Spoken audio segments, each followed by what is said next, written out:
Hi, everyone. Welcome to the All Points North Lodge virtual speaker series. My name's Anna. I do marketing here at All Points North Lodge, and I am so excited to have you here. Just a couple of housekeeping things. I would love to have you participate in the chat if you'd like, or submit FAQs or Q&As during your time listening to Nidhi later in just a few minutes. However, they will be able to see your name if you pop in the chat. So you can just click next to your name and change your name to a pseudonym or anonymous or whatever you need to do. If you'd like to keep your privacy, that is totally fine. Love to have you. You can submit your Q&As throughout this whole presentation, and we will get to them at the end. I'll pop back in and we'll answer some of those questions for you. So a little background, we are All Points North Lodge. We are a mental health, trauma treatment, and addiction treatment facility. We're located in Edwards, Colorado, and we also do telehealth, so virtual counseling, virtual IOP. This is the APN Lodge Virtual Speaker Series, which is an initiative that we've started to bring mental health, trauma, addiction recovery resources to you as inspiration, as encouragement, as education, whatever it may be. So we want to say a special shout out to the clients at the Lodge right now watching in the media room. Hello. We want to also give a shout out to our alumni, to our telehealth clients, to therapists. We are honored to have all of you here. So every month we do a speaker series, and this month we have Nidhi Tewari. Nidhi is a licensed clinical social worker. She is located in Richmond's West End, and her specialized training is on EMDR. So eye movement desensitization and reprocessing. It's a therapeutic modality that we love at the Lodge. So she's a trauma specialist, and she's been through trauma on her own, and she's dedicated her career to helping people get through their own trauma, and not just get through it, but grow through it. So we are just thrilled to have her today. So I'm going to go ahead and I'm going to hand it over to her. We'll be here with you for the next hour or so, and then we'll do Q&As at the end. If you have any questions, feel free to chat me as well, and we will go ahead and get started. Thank you so much. I just wanted to take a moment to thank the APN Lodge for giving me this opportunity to be the keynote speaker today for you all. And I'm really excited to be here and share my story with you of going through my own journey of trauma recovery and now in a place of post-traumatic growth. Through my stories, I'm hoping that you'll be able to learn more about what trauma is and how it affects us so that we can broaden the lens with which we're viewing traumatic experiences, and that we'll be able to recognize the importance of attending to our mental health and well-being, as well as learn some of the lessons that I gleaned from my experience of being in trauma recovery. And then, of course, we'll get an opportunity to talk about post-traumatic growth, resilience, and some coping mechanisms in the case that you are experiencing trauma and are in the process of recovering from trauma. So Phaedrus once said that things are not always as they seem. The first appearance deceives many. Now, when you look at this picture, what do you see? Go ahead and type in the chat. I'm going to ask you to periodically just type a little something in there. What do you notice when you look at this picture, right? Because when I look at this picture, I see 3 kiddos that are so excited to be in India. There I am with my little bowl cut in the middle. I don't know what we're eating. It looks kind of like floor cheese. I don't know what it is, but we just look so thrilled to be with one another. And I remember that this trip was the first time that I actually ever got to go to meet my extended family in India. And to the right of me is my cousin, and to the left of me is my sister. And so this little girl at age 2 and 3 just looks so content with life. But behind the scenes and behind the picture was a little girl that was actually really, really struggling. You see, my parents immigrated here to the United States, and my dad is an engineer who was able to get a job with a local government agency as an engineer. My mom had 2 degrees. She had an economics degree and a law degree in India, and she taught and became pretty esteemed as a teacher. And they left all of that behind to be able to come here while my mom was pregnant with me to the United States alongside my sister to give us the opportunity for the American dream. But of course, the immigrant experience can actually be quite complex and can have its own challenges that we face along the way. And so when my parents came here to the United States, they only had $500 in their pocket. Now, I don't know about you, but when I think about $500, that's not even enough to get a hole in the wall apartment, let alone something decent for a family of four. And so that $500 didn't really take us very far. And so we initially, in the first year that we came here to the States, moved in with my aunt who had immigrated here in the 70s alongside her husband, my uncle. And they helped us to be able to establish our roots and develop some level of financial security so that we could branch out on our own. You know, I saw my parents struggle so much in those early days. And I remember how much they had to save up in order to even be able to get us our own spot away from our extended family. And along the way, you know, once they finally did save up that money, and we were so excited to be able to get our own apartment, my aunt helped us, right? She knew how to navigate some of the systems of housing. She knew how to be able to make these phone calls and to get us in contact with the people that we needed to be in contact with. And so every time that she made a phone call to an apartment complex, she had no Indian accent, fully Americanized, right, from being here in the 70s. And they would tell her, hey, we've got 20 apartments available, all different layouts. We would love for you to be able to come check these out. Why don't we schedule you for the next hour? Can you come then? And she, of course, would say, sure, absolutely. We'll go ahead and make sure that we're there for that appointment.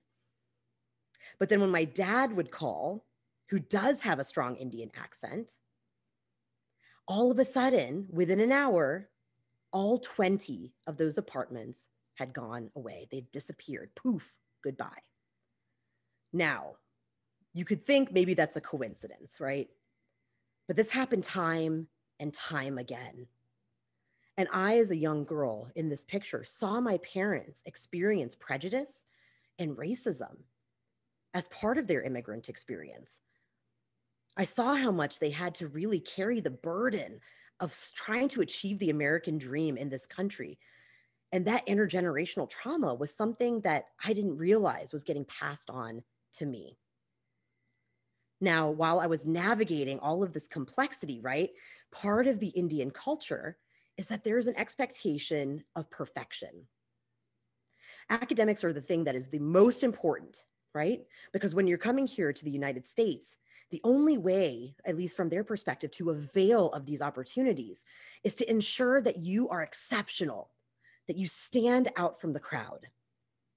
And so this perfectionism took hold at a really, really young age. You know, I can recall so many times that my dad and I would go on walks together and I would be reciting the multiplication times table with him. So nerdy, right? But the reality was he wanted me to get it perfect.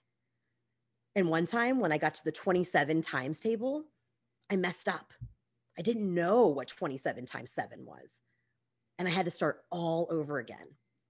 And that cycle repeated itself a number of different ways all throughout my life, where any time that I made a mistake or something was close but not quite there, I felt such guilt and shame about it because I felt like not only was I letting myself down, I was letting down everyone else around me. So this is a lot, right? For a young kid to have to carry on their shoulders. You're shouldering the hopes and dreams of your parents while simultaneously trying to navigate your own emotional landscape. And if we come here to this next picture, please forgive the awkward clothing from the 90s. You can see me front and center holding a yellow balloon. And that's me at my sister's birthday party. You see, my sister is 7 years older than I am, and I'm super close to her. But when I was growing up, it was basically as though I was an only child. When I was 11 years old, she was 18, going off to college to the University of Virginia. Then after that, she went to medical school. Then it was residency. Then it was fellowship. Then she was out in the workforce. Then she got married, right? So I grew up all by myself at home with my parents and their expectations. And I love my sister so dearly. She's amazing. But oh my gosh, is she the perfect kid, right? She literally checked off every single box that my parents ever would have hoped that she could have checked off. When she first came here to the United States all those years ago, she was actually in the first grade in India. But when she came here to the States, when she did the testing, they bumped her up to third grade. She skipped 2 grades the instant she came here. She went to the top magnet school in the nation for a high school. And then, of course, went to exceptional schools thereforth with college and medical school. And so, oh my goodness, the template was set for what was expected of me.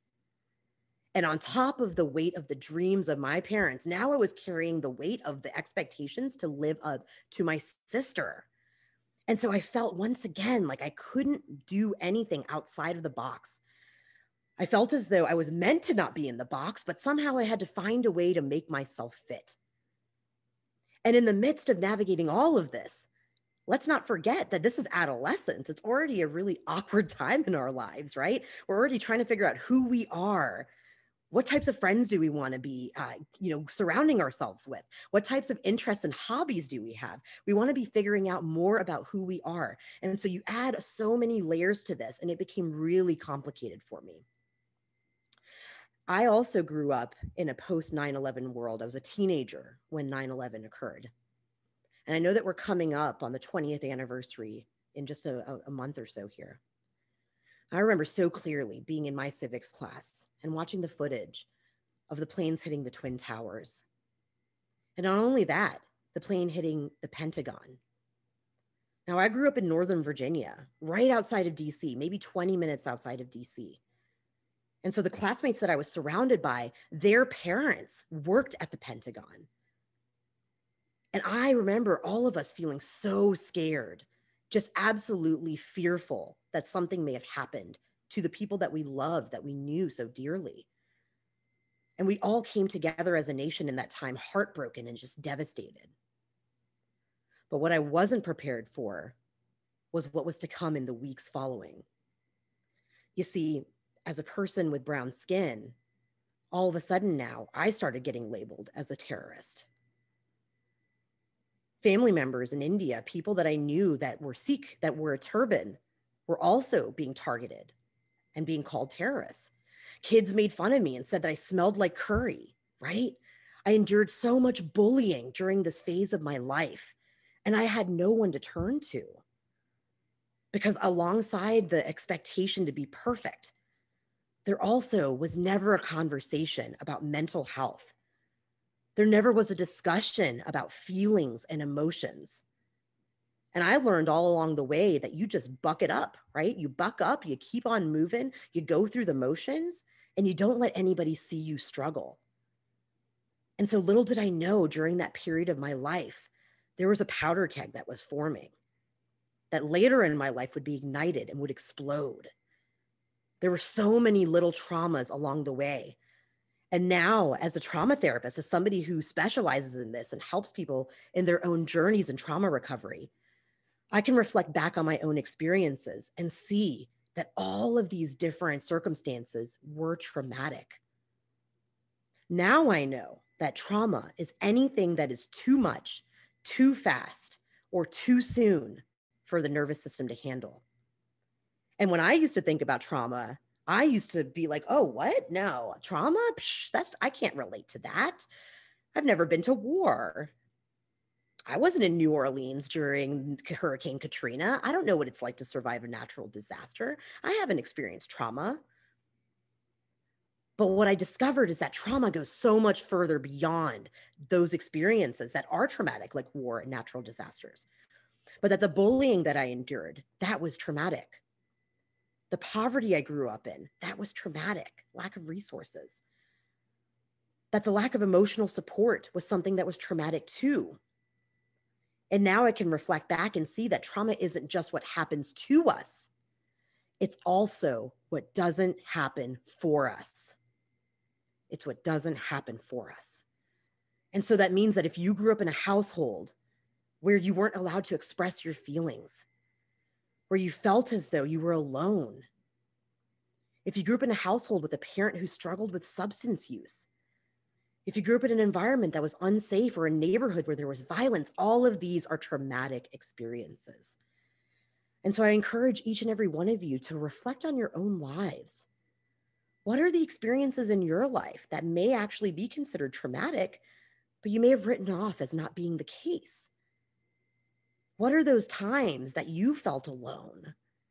And how did that then present itself in your present day?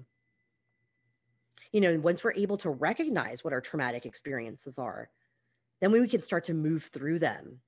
We can start to process them and recover from them. But at this stage in my life, I had no idea what I had experienced was going to affect me to such a great extent later on.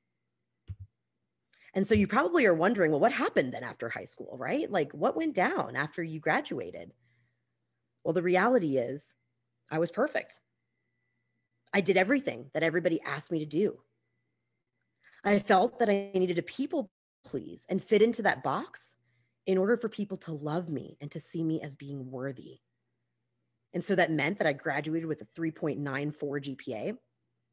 It meant that I graduated with an IB diploma, an international baccalaureate diploma. I did 7 classes each year that were advanced because I thought that that was what I was supposed to do. I got a full scholarship to go to George Mason University. I was one of 25 people that was chosen from across the nation and actually internationally as well to be a part of the University Scholars Program. And I thought that these were all of the things that were going to make me happy. And the person that you're seeing here in this picture, this is on my graduation day from college. You can see the medal from my University Scholars Program. You know, for all intents and purposes, it looks as though I'm happy. But behind the scenes, nobody knew how much I was struggling. You see, when I grew up, I had such a conservative household, right? I was straddling 2 different cultures as a bicultural woman. You know, I wanted to be American enough. I wanted to be able to date. I wanted to be able to go out to the movies with my friends. I wanted to go to homecoming, to the dances, to prom. I wanted to go to all the football games. And when I was at school, I hung out with everybody. I was like this gregarious, outgoing person. I hung out with the jocks. I hung out with the popular kids. I hung out with the band kids. I hung out with the creatives. I hung out with the nerds, quote unquote, right? I hung out with everybody. And I felt like I could truly be my authentic self when I was at school. But when I went home, the expectations were always to study, to get through things, to be able to achieve. And so I compartmentalized parts of myself. Well, little did I know that when I went to college, that was going to catch up to me because I'd never experienced freedom before. I hadn't really gotten the opportunity to do those types of things. And so I went to college in my freshman year. I partied, and I partied hard. I hung out with people every single day. Every evening after classes, I was out drinking. Every weekend, I was going to a different party, hanging out with a different group of people. And I truly thought that that was what the college experience was supposed to be.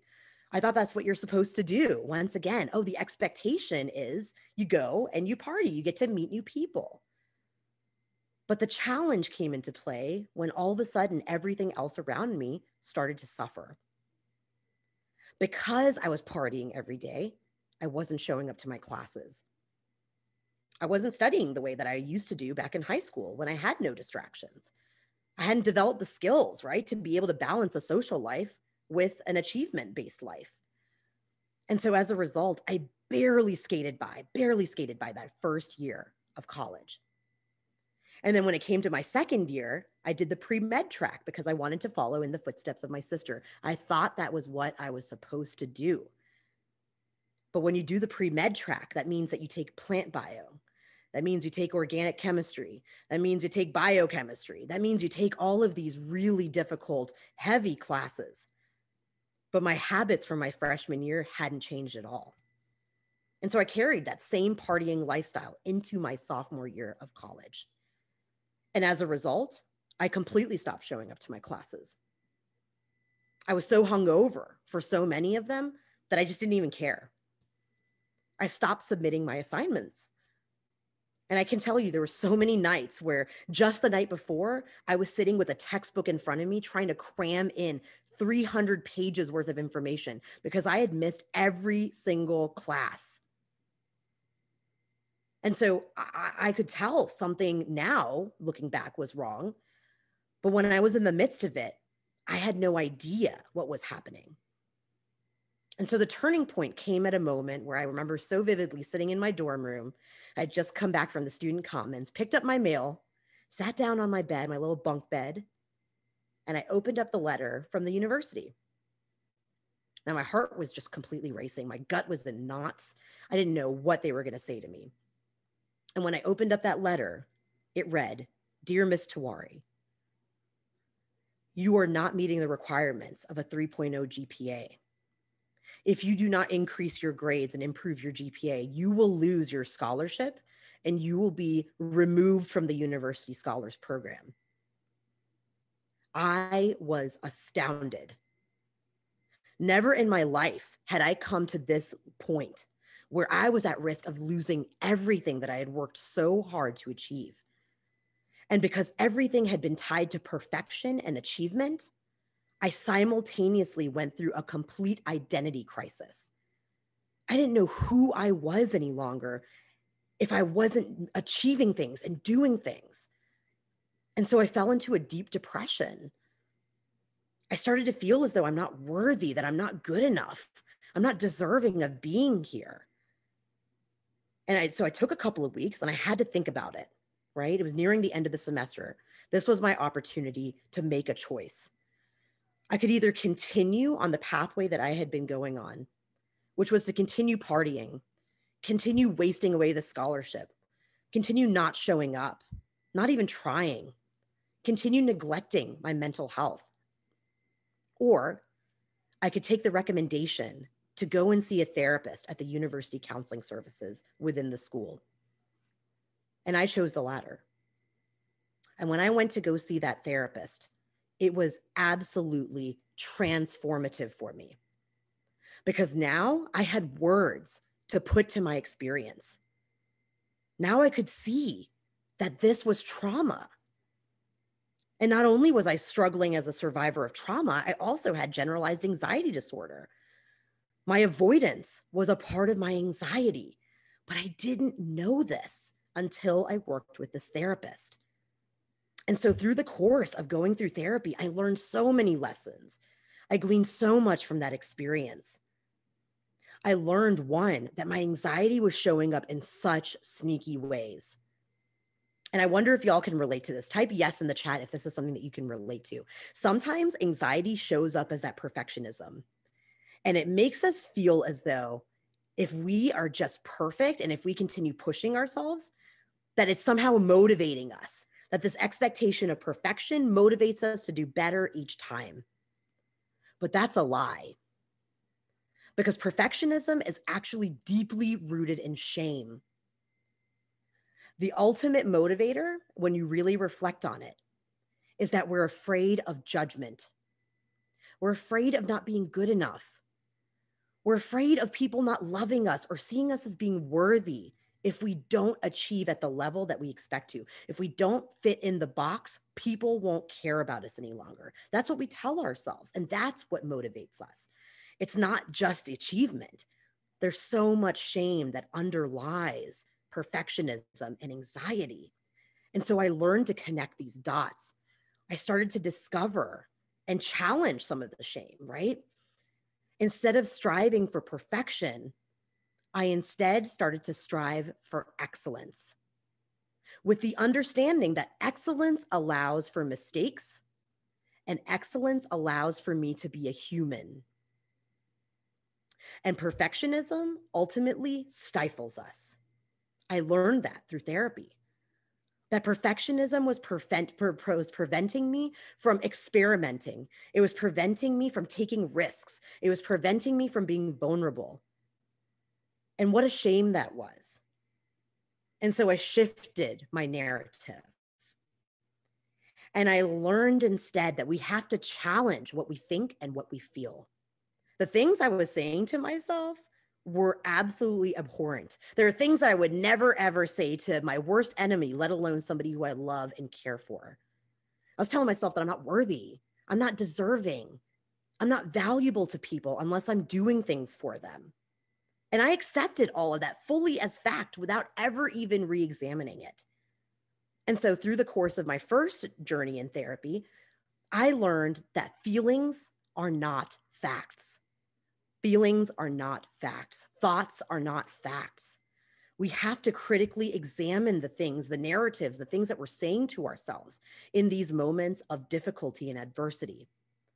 And so through this process, I looked at this thought that I was having, that I'm not worthy if I'm not perfect. And I looked at the evidence that proved me right, that yeah, if I'm not perfect, then that means I'm not worthy. And that sounds counterintuitive, but our brain is already going there, right? So we might as well acknowledge what that narrative is. And that was based in the fact that when I didn't get straight A's, I was criticized, right? When I didn't perform perfectly, I was at risk of losing my scholarship. All of these things were reinforcing for me that I wasn't worthy if I wasn't perfect. But then what I wasn't doing that I learned to do was to look at the evidence against that belief. And there was so much evidence that I had completely negated. I saw that lots of people love me, even if I'm not doing things perfectly.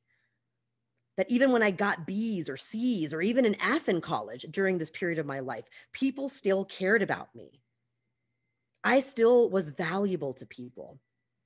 And so I recognized that the way that I was thinking impacted the way that I was feeling, which impacted the way that I behaved.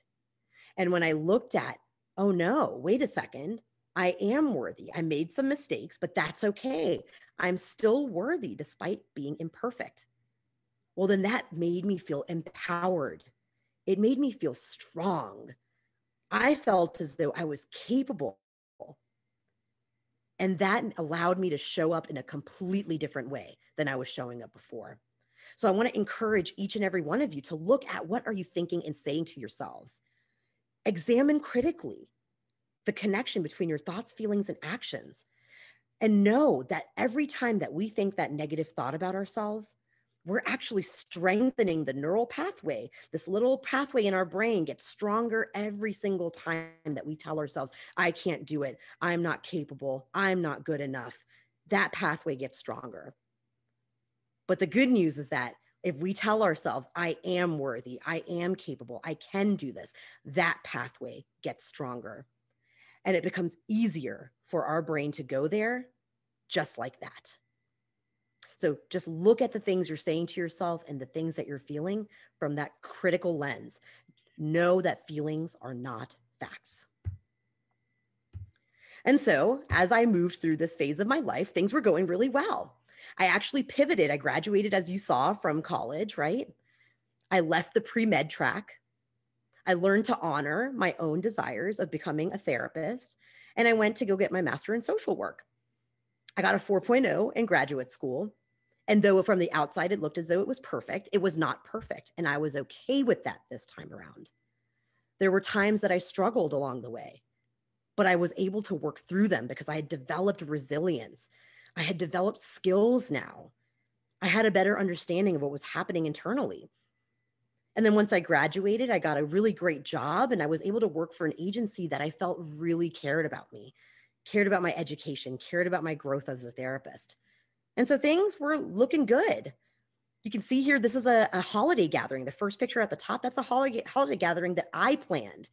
I love Christmas. I did the Secret Santa gatherings, right? Like that was my jam. I loved planning these things. And you can see in the bottom left-hand picture, I got engaged during that time of my life to my partner of then 10 years. Now we've been married for going on 4. But I was so excited to plan our wedding. And then in the bottom right-hand corner, you can see me and my best friend, Laura. You know, Laura and I were friends for 15 years. And we went from being the goth kids, right? Like the nerdy goth kids in our sophomore year in high school, all the way going through graduate school together. And she and I loved to be able to go out and explore the world. We traveled a lot. We ate at great restaurants. You know, we had what was called, my husband lovingly calls, the Betty Crocker arms race, right? Where we loved cooking. And so I would put together this succulent chicken with rosemary jus and roasted potatoes and carrots and all the accoutrements. And then Laura would show up the next time and she would have a handmade pizza with freshly risen dough and handmade tomato sauce and the finest meats and cheeses. We loved being able to one-up each other with the cooking. But it was all in good fun and in jest, right? We like just had a wonderful friendship with one another. And so we got to enjoy so much of life together. But I had no idea that in 2016, everything would change for me again. You see, Laura and I had a tradition of going to the beach to celebrate her birthday. Her birthday is actually next week. It's on the 27th of August. And this was a yearly tradition that we had every single year. We would go to Myrtle Beach, or we would go to Virginia Beach, or we would go to some beach, right? And so in 2016, we went to Myrtle Beach to celebrate Laura's birthday. And things were going fantastic, having a wonderful time, until she had a medical emergency. You see, we were by the pool, just lounging, and she had a 3-minute seizure. Thank goodness there were nurses and doctors that were off duty that surrounded us and rushed to help her. And they told me that that 3-minute seizure was life-threatening. It's not normal to have a seizure of that length. And so I asked Laura a million and one questions. I was like, Laura, do you have a previous condition? Maybe you're dehydrated. Maybe this is a heat stroke type thing, right? But Laura had no previous conditions. She'd been properly hydrated. Laura was very particular. So she took care of all of these things. And so, of course, we called 911. She was whisked away in the ambulance and was taken to the hospital.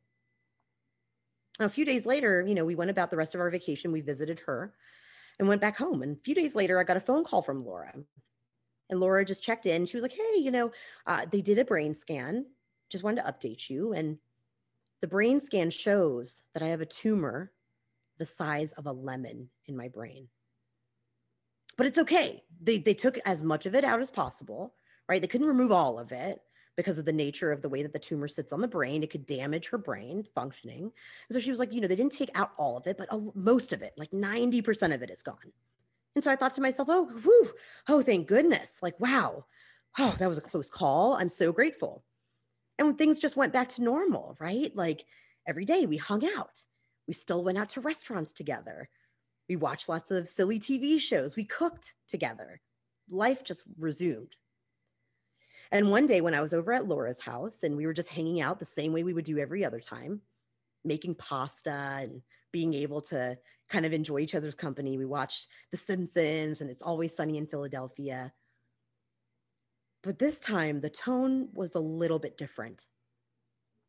And Laura uncharacteristically got real quiet. And she looked over at me and she said, Nidhi, I've got something to tell you.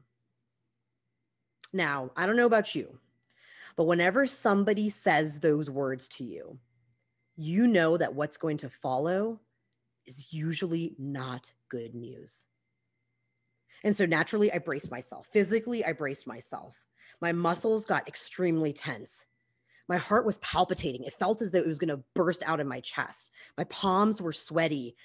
Thoughts were racing through my head. I had no idea what she was going to tell me in that moment. And she turned to me and she said, Nidhi, they did a biopsy of the tumor. And they found that it's stage 4 brain cancer. And I only have 18 months to live. Now, Laura was only 27 years old at this time. I'm a few years older than she is. And immediately I'm thinking, what? Excuse me? What do you mean? What do you mean? You're only 27. Like, you're strong. Your immune system has got this, right? There's treatments out there, isn't there? Right? Like, we can attack this. It's going to be okay. Things are going to be okay. And she reinforced for me, no, 18 months maximum. I crumbled inside. I was hysterically crying. I was completely astounded with what I was hearing. And in that moment, everything changed for me. I went from being Laura's best friend to being one of her caregivers. Her parents weren't local at the time. And so I stepped up as much as I could to help her. After she had that seizure and after she had the brain surgery, she couldn't drive any longer. So I took her to go get her groceries. I made sure she had her medications. We still hung out and we still cooked together. We still had the opportunity to go out to restaurants together and enjoy life with one another. But the burden of all of this was heavy on my shoulders. And if you can see in these pictures, the first picture is of my best friend, Laura. This was the day that she went to the hospital. And you can see her in her hospital gown. To the right of that picture, this was the scar from her brain surgery. And this was when she shaved her head because she was losing her hair to chemotherapy and to radiation. In the bottom left-hand corner, you can see me cooking with Laura the way that we always did together. And then into the right, bottom right, that's the last picture I was able to get with Laura at the dog park where we went. And so in the midst of all of this, in the midst of caring for my best friend, in the midst of dealing with all of this grief and loss, the reality that my best friend of 15 years only had 18 months left with me, I was still the person who was planning the company gatherings. I was still the person who was carrying a heavy caseload of trauma survivors, individuals who were refugees from South and Central America. I was still engaged in planning my wedding. I was still doing all of these things, but I was wearing the mask when inside I was absolutely crumbling. And so what did I do? How did I manage through all of this? Well, I escaped in a different way. When I was in college, my escape mechanism was drinking. When I hit this phase of my life, even though I'm a therapist and you would think that I would know better, it's funny because we're not immune. We're not immune to being human.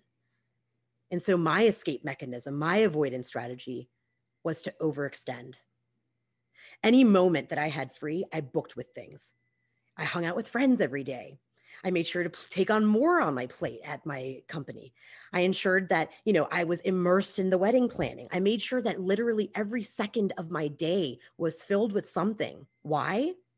Because if I slowed down for even a few minutes, everything came rushing back. The despair, the grief, the trauma, all of it came back. And so I kept doing this for those 18 months until in 2018, Laura passed away from stage 4 brain cancer. And I could not function any longer. I started showing up 30 minutes, 45 minutes late for work. I used to only take just a couple of weeks off throughout the entire year. And I would make sure that I would put in that time off well ahead of time so that we would have coverage.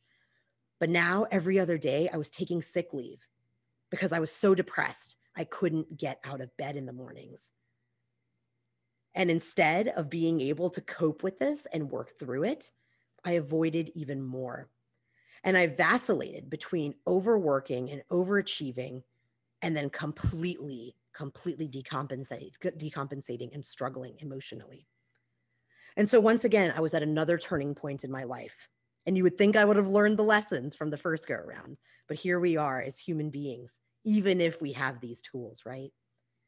And so in this moment, I could either continue to avoid the reality of the situation, that my best friend had passed away, that I was grief-stricken and having a really difficult time just making it day by day. And I could just continue with those same patterns and slip away. Or I could use the knowledge that I had gained from my past experiences.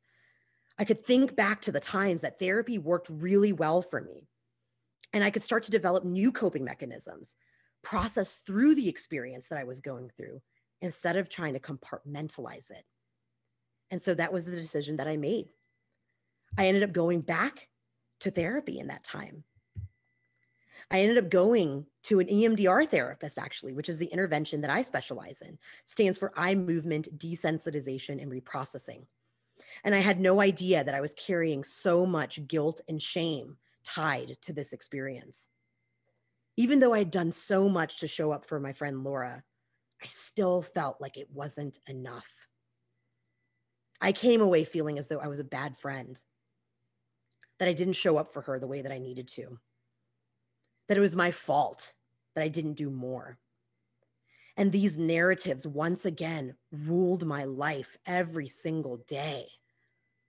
And so through the course of going through my own therapy, through using EMDR to reprocess these traumatic experiences, I was able to see that I could get through this, that I would be able to make it to the other side, that I could now change my perspective and come away looking through different eyes and a different lens at this loss. And I learned so much more in those moments about what was actually happening to me, right? I learned more coping tools. I learned ways to recognize when I was getting triggered. All of these things that I'd previously developed awareness for, man, it's amazing how they go by the wayside the instant that you're faced with another traumatic experience. And so through my therapist, I learned some really key lessons.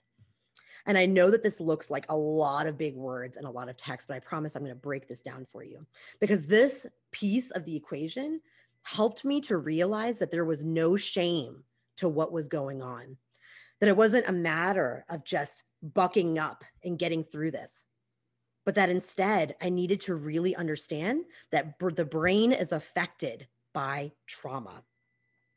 And so I learned 3 main parts of the brain get thrown off as a result of trauma.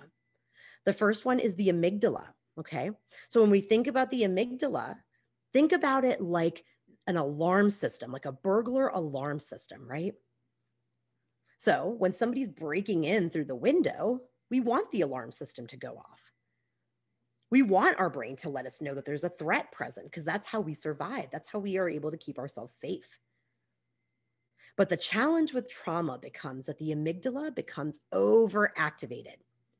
And so now that same burglar alarm system that previously would alert you when somebody's breaking in, now that alarm system is going off anytime that the Amazon person is ringing the doorbell to drop off a package. Now just the memory or the thought of the experience triggers up the same response that I had in those moments of trauma. And so what that meant for me is that every time that I moved through the world, I looked around the corner anticipating that something was going to be threatening to me. I was constantly on edge. I couldn't relax. My nervous system was so out of whack, I just could not relax. And I went into what's called a mobilization as well as an immobilization response. And I'll touch more on that in the next slide. But I think it's important that we understand that this threat response system gets activated, and that that's why the world feels dangerous to us. Now, another part of the brain also gets affected, called the prefrontal cortex. Now, this part of our brain, I think about it like the CPU, the central processing unit for any computer, right? When you think about the CPU, it helps the computer to be able to run programs and get from point A to point B without any challenges whatsoever. And so, similarly, the prefrontal cortex is responsible for complex thinking. It's responsible for knowing what's appropriate versus inappropriate behavior. And so, as a result of trauma, think about the CPU now having a virus in it. So when you try to open up that program, all of a sudden now it's opening up 50 tabs and it's taking you all over the place, and you're not able to get from point A to point B. Well, that same thing happens after a traumatic experience. Now our ability to make decisions, that's thwarted. So when we are in a present situation that evokes similar feelings, we react as though we're in the midst of the trauma. We have a hard time knowing what's appropriate versus inappropriate. So for example, if you grew up in a household where your parents didn't necessarily appreciate your emotions, they didn't necessarily acknowledge how you were feeling, well, then if you're in a relationship later on in your life, chances are if your partner does something where they minimize your feelings or aren't listening the way that you feel as though you need to be listened to, well, your reaction may actually be a choreography, a dance that's old, right? This is something from your past that's now coming up in the present moment. And so you go back to being that 13-year-old kid who's getting in an argument with your parents in the basement of your house, as opposed to being the 30 or 40 or 50-year-old person or whatever age you are in the here and now. And the last part of the brain that I learned in therapy was affected was the hippocampus, okay? So when we think about the hippocampus, I think about it as kind of like a file cabinet, okay? It's our memories storage system. And if you're not old school and don't use file cabinets, no worries. If you have an online record keeping system or a way to kind of track your clients, same type of thing, right? It organizes everything. It alphabetizes it. It puts it into nice little neat sections. And that way you can kind of retrieve it when you need to. And so when the hippocampus is working well, that's how it goes, right? That file cabinet is in alphabetical order. It goes from A, B, C, D, E, F, G, right? No problem. But after a traumatic experience occurs, that same file cabinet now is all jumbled up. So now instead of starting with the letter A, we're starting with the letter R. And then we're going to J. And then we're going to Z. And then to C. You see? So now all of a sudden, the memories are stored in a way that is incorrect. For some people, those memories may even be difficult to access during that time, right? There's a lot of people that I've worked with that experience dissociation, which is a disconnection from the trauma experience itself. And that's a protective mechanism that our brain puts out there in order to ensure our safety. And so those memories may be really hard to access for some people. And for others, they experience flashbacks or nightmares. Even just a reminder of driving by the same street where something happened can trigger up that exact same intense emotional charge. And so I share this with you so that you can understand that it's not a matter of, oh, it's been 10 years, I should be over my trauma. Or why haven't I been able to move past this? It's because there's a neurophysiological shift that's happening, that's literally occurring in your brain. And that through healing, we're able to help to, bring down the activation in these different parts of the brain. But it's only when we address the trauma that actually happens. Now, you'll remember me saying that I reacted a couple of ways, right? I kind of vacillated between mobilization, which was that feeling of I can't even be still, I can't even be quiet. I remember the avoidance, just constantly feeling like I needed to do something at all times. That was one reaction. But then I oscillated between that and feeling shut down and completely immobilized. There were so many times that I felt so helpless when Laura was going through her brain cancer treatments and ultimately passing away.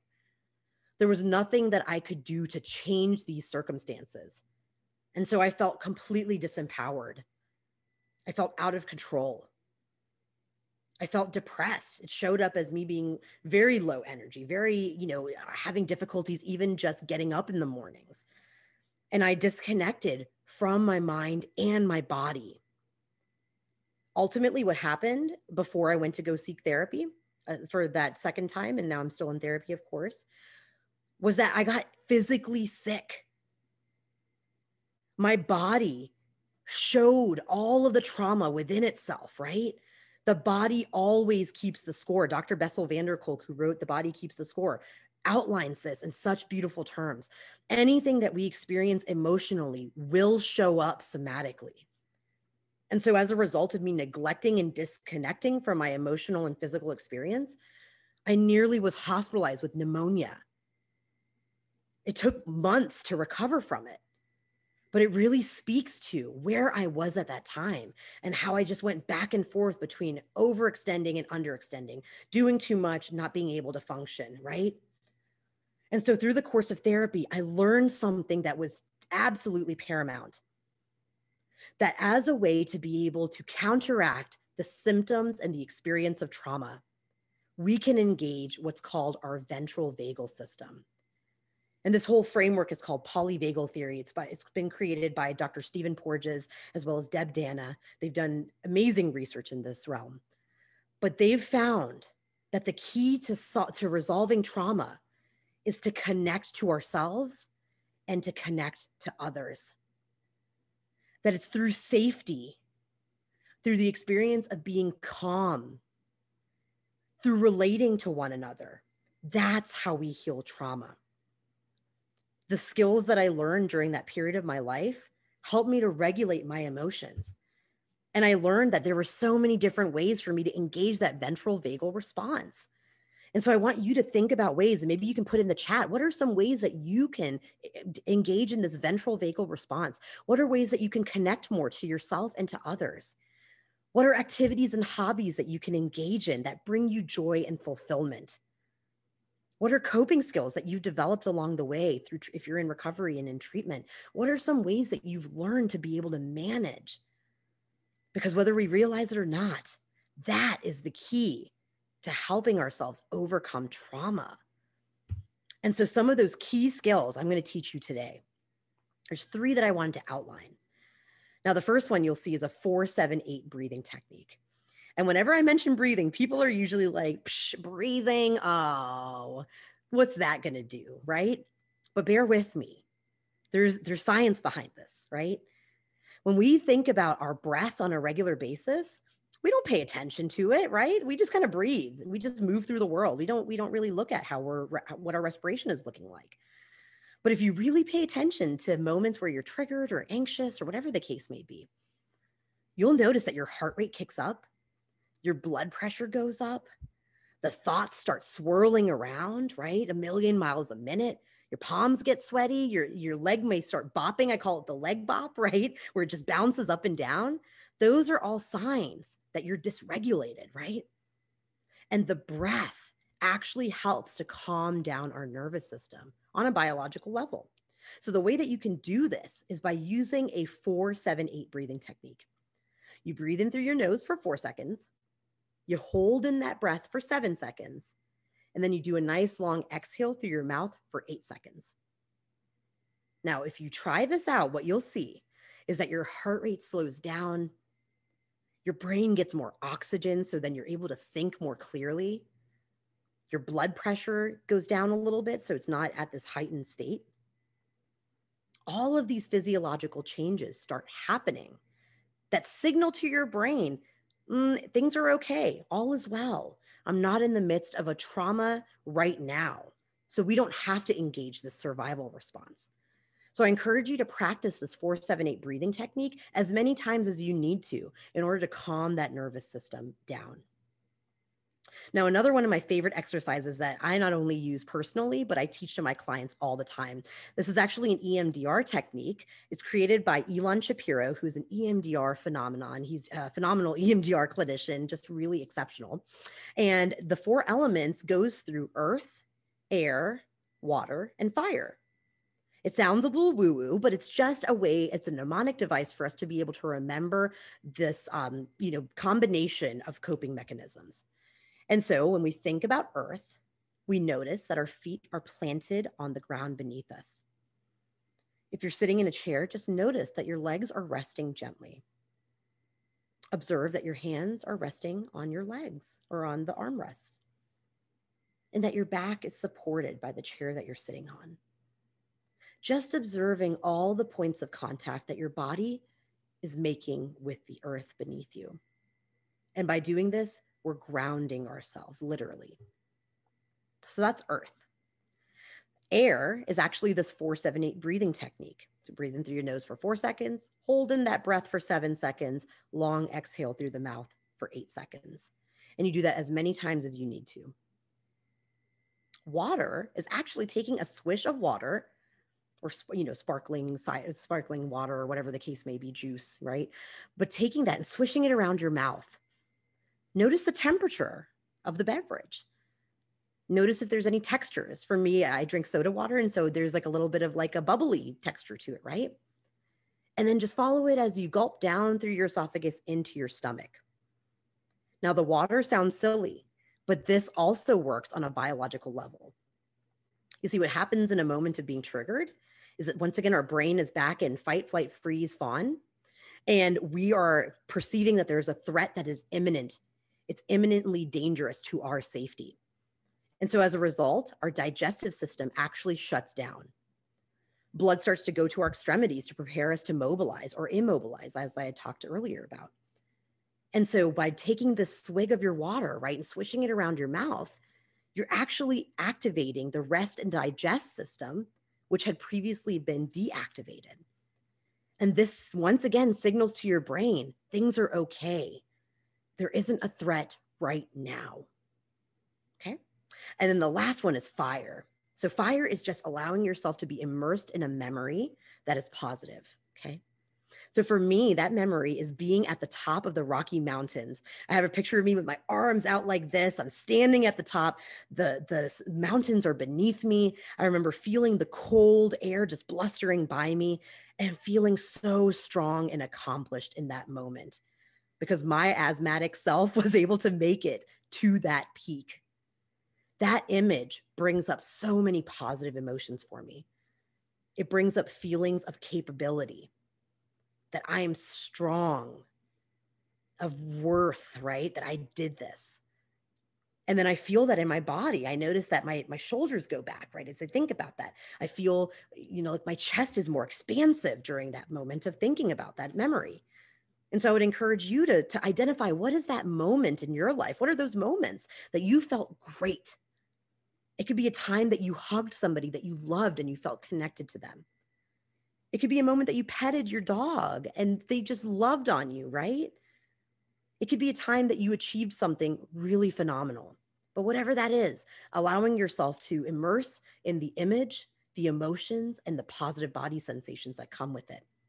And doing these 4 steps with the earth, air, water, and fire will help you to ground yourself and bring you back to the present moment. Now, the last tool that I'm going to share with you is regarding orienting ourselves. So you'll notice that in moments that you're triggered, right, you feel really disoriented. It feels like you're back in the throes of this trauma. Trauma is so much about the past, about blame, shame, fault. And it's so much about the future of what if this happens again? Or what if I am not worthy? Or what if it is my fault, right? But it's very rarely about what's happening in the here and now. And so our orienting response is actually in our eyes, ears, and neck. Okay. And so the way that you orient yourself is by turning your head around in moments that you're triggered. And I kind of make it into a fun game, right? So you can see behind me, I love plants. I'm a plant mama. I'm like obsessed with plants. And so anytime that I'm feeling disoriented, I just take a moment and I look around and I name all the plants that I have, right? I just kind of say, oh, there's my money tree. And then there's the succulent, right? Like, so I go through this and I notice that by doing that, it brings me back to the present moment. So you too can utilize these coping skills in moments that you're in your trauma recovery to help yourself to be present and to feel more in control. Now, I wanted to really focus in on this concept of post-traumatic growth. You know, so much talk that we do is about trauma itself, and that's so important to address. But sometimes we neglect to mention that after you move through trauma, you get to a place of trauma recovery and resilience. And that resilience is innate within each and every one of us. But it's through being able to develop these skills, the self-awareness, and to process and work through our struggles, that's what moves the needle forward to post-traumatic growth. And so for me, post-traumatic growth is where I'm at right now. I've been able to open up a business, and this is going in my 3rd year being an entrepreneur. And it's super successful. I'm super proud of myself, right? I never thought I could do this before, but here I am able to accomplish it. You know, I still go to therapy, of course, as part of my self-care, but I've developed such a deeper empathy for my own self and my own experience, and therefore developed compassion for everyone else around me. I've been able to embrace and embody so many different hobbies. You know, little known fact, I'm a drummer. I love playing on the kit. I love to sing. Right? So now I get to be creative again. That's what post-traumatic growth looks like. And I think that there is such a beautiful practice. It's an ancient practice in Japanese culture called kintsugi. And kintsugi is a Japanese art of fixing cracked pottery with powdered gold, platinum, and silver. And you can see here at the bottom of the screen a picture of kintsugi. Look at how gorgeous. Well, I think that kintsugi is the perfect metaphor for what it means to embrace post-traumatic growth. You see, in moments where we feel broken and shattered, healing, therapy, recovery, those are the powdered gold, the platinum, and the silver that melds those pieces back together. And through healing, we come out the other side more beautiful, more purpose-driven, and more connected than ever before. Now we're works of art, just like this pottery down below. And so you can recognize if you're in post-traumatic growth and start moving in that direction, because it's marked by a greater appreciation of life and of all of your relationships. You start to see that life is something to be embraced, that adversity and trauma is something that we all will inevitably encounter in our lives. But it's how we rebound and become resilient from these experiences, that's what matters. We develop increased compassion, not only towards ourselves, but towards those around us. So now we can embrace other people's experience and have empathy for them, as well as giving ourselves also grace in moments of struggle. We're able to identify new possibilities for a new life. We're able to see new skills, to embrace creativity. And so think about the ways that you're now moving towards post-traumatic growth. Are there signs that you're seeing in your own life that show you that you're on the right track when it comes to your recovery.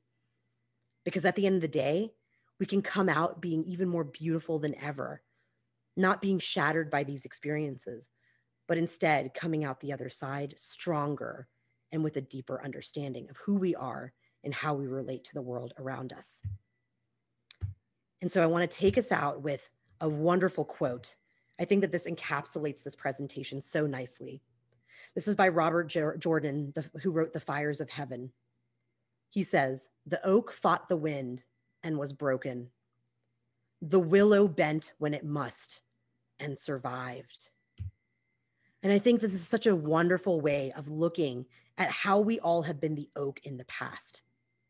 You see, when I was younger and going through college, I thought I needed to just be stronger, that I needed to just keep doing the things that I'd always done, even though they weren't working for me. I put deeper roots into the things that were ineffective. And as a result, I was like the oak. When the hurricane in my life came, I did break, right? But instead, through the process of healing and through my own journey of growth and post-traumatic growth, I now can see the importance of embodying the willow, because the willow is flexible. When the storm comes, the willow is able to bend. Its tendrils are able to flow in the wind. The willow is the one that survives. And so I think that we can all learn ways to become more like the willow. Don't continue investing time and energy into the things that are no longer serving you and are no longer working for you. Instead, embrace adaptability, embrace resilience, embrace flexibility. Allow yourself the opportunity to grow into another phase of your life. And I know for so many of you who are with the APN Lodge, you're in this process yourself. You're here living it, right? You're here going to be able to tell your story to other people to inspire them. And I can't wait to hear what experiences and what knowledge you'll be able to garner from your life as you navigate through your own struggles and come out the other side more beautiful than ever. So I wanted to share just really quickly here some resources. For those of you who have joined, thank you so, so much. If you would like to reach out to me, you can feel free to do so. Nidhi Tewari, LCSW LLC is my organization, it's my company. You can reach out to me through my website, which is www.wellbeingspeaker.com. I offer other keynote speeches as well as other workshops. One of my workshops is on how burnout is not a badge of honor. And so we talk about ways to be able to optimize well-being while in the workplace. And that's not only for leaders, that's also for organizations and teams. And then I also have another workshop that I provide that's called Mental Health is Not a One-Size-Fits-All. It speaks to the importance of addressing diversity when it comes to our mental health and well-being, and being able to adapt to the needs of people that are neurodiverse, that are from different racial backgrounds, different age groups, and different upbringings. If you want to reach out and follow me, you can follow me on Instagram, Facebook, or Clubhouse at Nidhi Tewari LCSW. On Clubhouse, I run a club called Mental Health Matters. We have over 76,000 members as a part of that club. So I would love for you to join the community if you're able to do so. And of course, if you want to reach out for speaking inquiries, there's my email address, nt@wellbeingspeaker.com. Thank you so much, APN Lodge, again, for allowing me the opportunity to be the keynote speaker for today in the virtual speaker series. And I'm going to turn it back over to you for the Q&A. I'm so excited to engage with your community. Thank you so much. I feel like I'm going to have to watch that like 1,000 more times in order to kind of let everything sink in.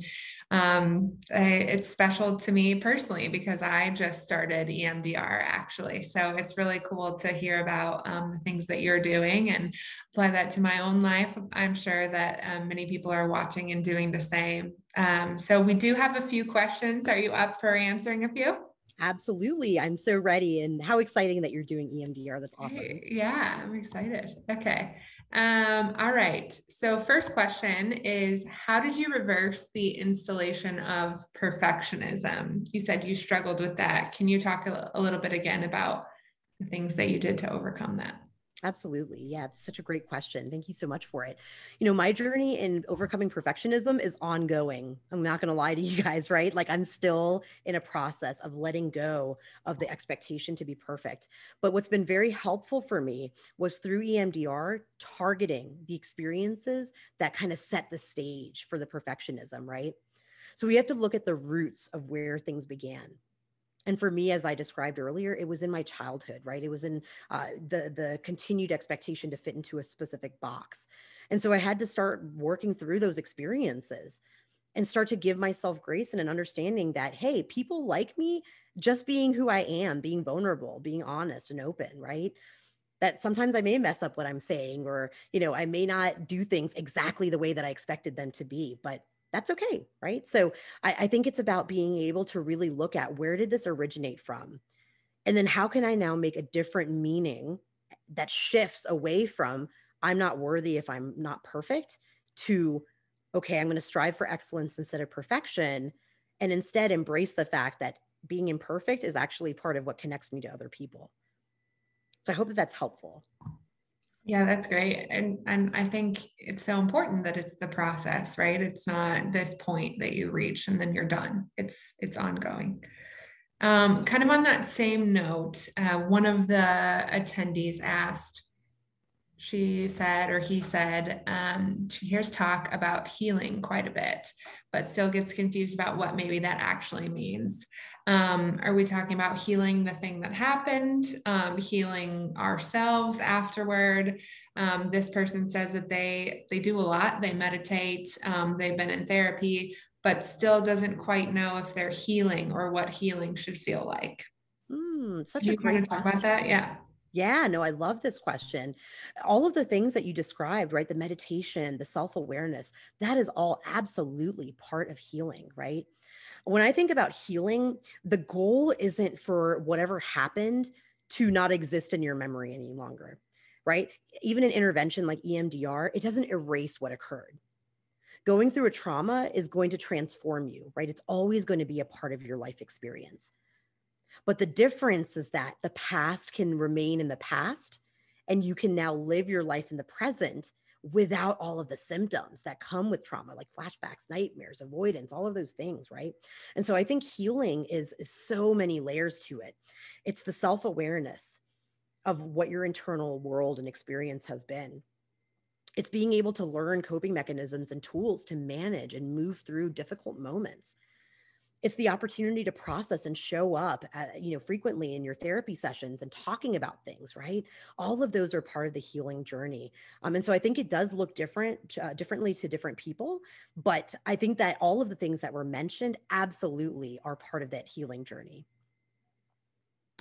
Yeah, that's great. And I mean, for someone who is kind of starting this journey, whether they're starting treatment or they're just starting therapy weekly, what do you think they can kind of expect to improve on? And, are they waiting, like this person said, 5 to 6 years to see improvement? Are there things that they can expect to improve within the next month? Yeah, so I think that there can be really quick progress, especially with interventions like EMDR. So I'm a big EMDR evangelist. It's my specialization. I'm a trainer. I'm becoming a trainer in the intervention. And what I can say is that with my clients and personally as well, having gone through EMDR reprocessing, within just a couple of sessions, I started to notice relief, right? Because what EMDR does is it works through the actual core memories that are fueling the trauma response.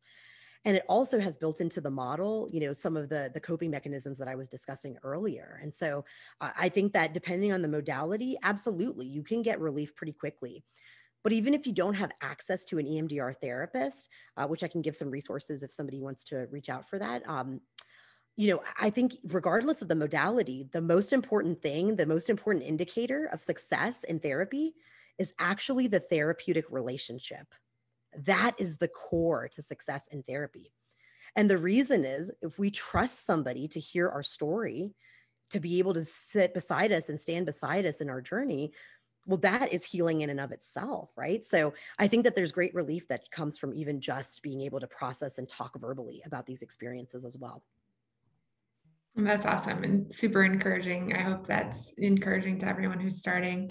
Yeah, we do have people reaching out already saying they would love resources. So maybe, yeah, if you are looking for resources for EMDR, you can email Nidhi with her contact information. You can email us. We can connect you.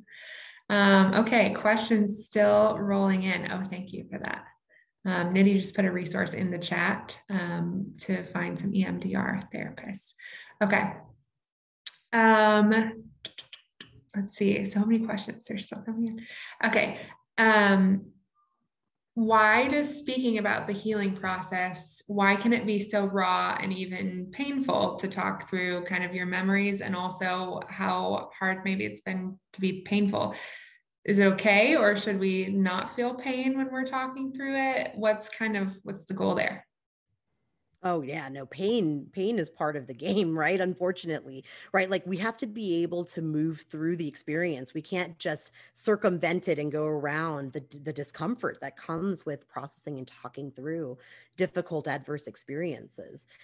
So I know for me personally, there was so much pain that came, but it was worth it. It was so worth it because by the end of the time that I, spent reprocessing these experiences in my life, I got such great relief from it that it was completely worth it to experience the discomfort. So I think it's totally normal for it to be, quite upsetting that it brings you back to a moment that is really difficult to look at and to talk about.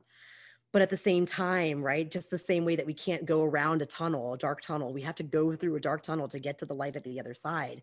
The same thing comes when we look at trauma recovery, right? We have to be able to get through the difficult parts of it to get the gains that are inevitably going to change your life when you come out the other side of it. So yeah, definitely normal. Yeah. Yeah, absolutely. Okay, this one is a specific question regarding Shapiro's fire element of immersing themselves in a positive memory. So this person is saying there are lots of positive memories when they look back, but a lot of times those positive things are maybe tied to things that they're trying to overcome, tied to trauma. So what happens when there's, a positive memory that's actually a trigger of some sort, or even a positive memory? This person gave an example that positive memory scoring 100 out of 100 on a paper. And one of the things they're trying to overcome is perfectionism.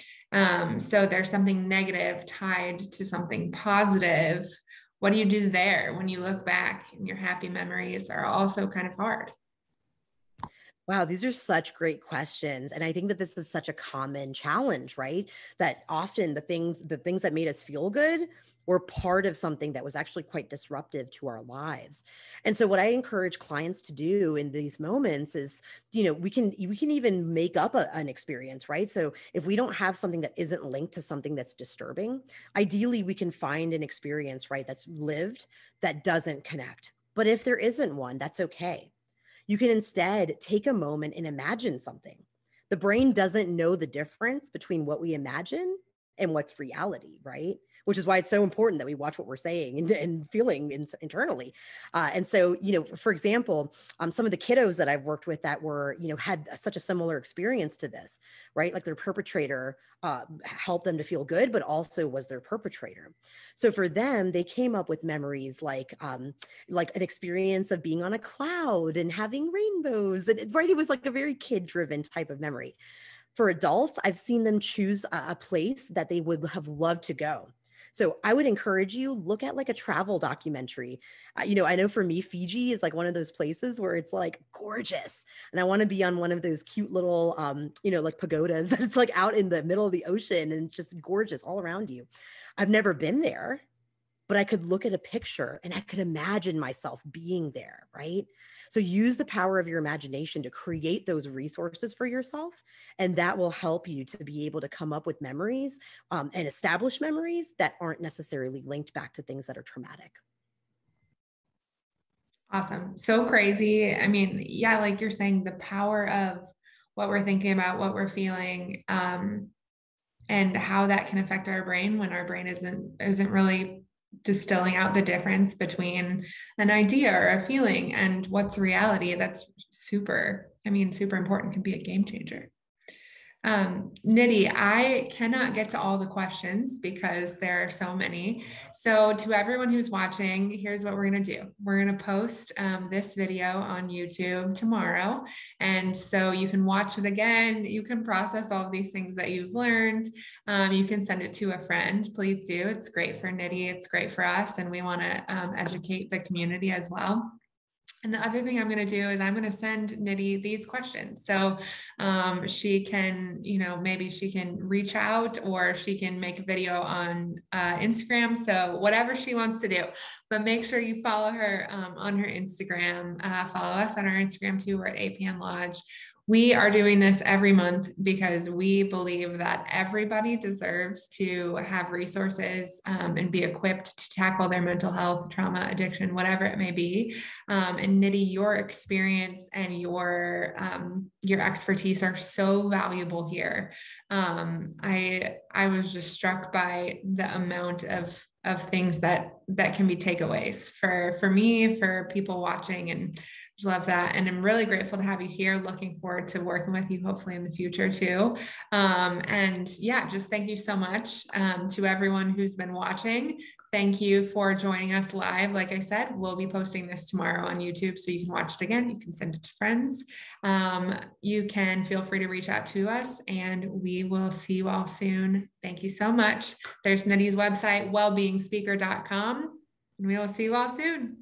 Thank you. It was such an honor. I really appreciate it. Looking forward to collaborating again soon. Absolutely. You too. All right, everyone. Have a great day.